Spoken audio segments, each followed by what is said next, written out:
यानंतरची बातमी आहे ती आपल्याच देशातून, मात्र काहीशी चमत्कारिक बातमी आहे शस्त्रक्रियेची आणि तितक्याच चमत्कारिक माणसाची। या माणसानं चक्क स्टीलचे चमचे गिळले, एक दोन नव्हे तर तब्बल 29 चमचे गिळले। हे कमी पडलं म्हणून की काय, त्यानं 19 टूथब्रशही गिळले। त्यामुळे त्याची काय अवस्था झाली तर तो जिवंत आहे, शिवाय त्याच्यावर जी शस्त्रक्रिया झाली तीही यशस्वी झाली आहे। पाहूया चमत्कारिक माणसावरची ही चमत्कारिक शस्त्रक्रिया। नशेत माणूस काय करून बसेल याचा काहीच नेम नाही। उत्तर प्रदेशात एका पठ्ठ्यानं तर कहरच केलाय। या पठ्ठ्यानं काय केलं असेल, म्हणजे काय खाल्लं असेल याचा अंदाजही तुम्ही बांधू शकत नाहीत। 29 स्टीलचे चमचे, 19 टूथब्रश आणि 2 पेन, आणि हे सगळं खाऊनही हा पठ्ठ्या जिवंत आहे। उत्तर प्रदेशच्या हापूर जिल्ह्यात एक व्यक्ती पोटात असह्य वेदना होऊ लागल्यानं डॉक्टरांकडे गेला।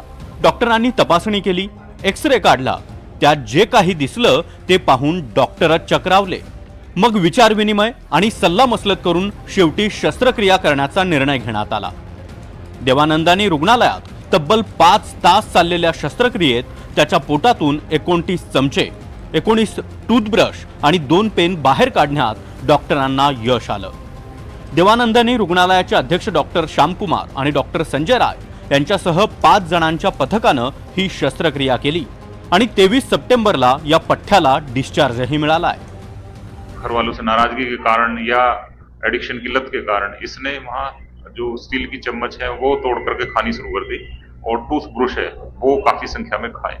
जब ये मेरे पास आया तो इसको पेट दर्द था और कई बार उल्टियां हो जाती थी। हम लोगों ने जांचें करी, एक्सरे कराया, सीटी स्कैन कराया और उसके बाद एंडोस्कोपी के लिए मैंने मेरठ भेजा। तो एंडोस्कोपी से इतनी सारी चीजों को निकालना संभव नहीं था, तो फिर हम लोगों ने इसका बड़ा ऑपरेशन प्लान किया और उसके बाद हम लोग भी सरप्राइज रह गए जब 28 जो स्टील की चम्मच हैं और 19 प्लास्टिक के जो टूथब्रश हैं बेसिकली वो, और 2 पेन, यानी टोटल 49 जो फॉरेन बॉडीज थी मेटेलिक जो स्टील की और टूथब्रश और पेन मिला करके उसके पेट से हम लोगों ने निकाले। या व्यक्तीला अंमली पदार्थांचं व्यसन इतकं जडलं होतं की धुंदीत तो कुठलीही वस्तू खायचा, त्यात स्टीलच्या चमच्यांचाही समावेश होता। म्हणजे बघा, आता हे सगळं पोटात घेऊन तो इतके दिवस कसा काय जिवंत राहिला देवच जाणे। दरम्यान डॉक्टरांनी या व्यक्तीला मानसिक आजार असल्याचं सांगितलंय।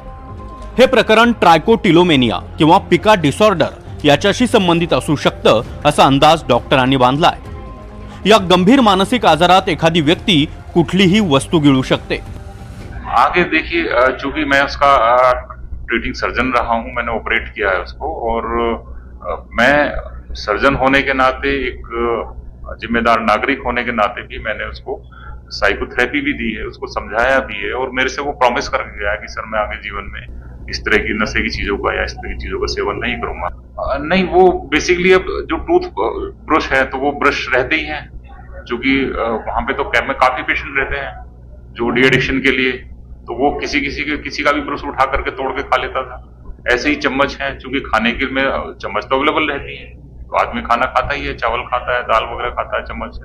तो जब चम्मचें मिस होनी शुरू हुई तब हम लोगों का ध्यान गया कि भाई चम्मचें कहाँ जा रही हैं। जे काही असेल, पण नशेत इतके चमचे आणि इतके टूथब्रश गिळूनही तो जिवंत राहतो। डॉक्टर तब्बल 5 तास शस्त्रक्रिया करून सगळं बाहेर काढून त्याला दुसरं आयुष्य देतात। हे सगळंच कल्पनेपलीकडचं आहे। Bureau report, NDTV Marathi.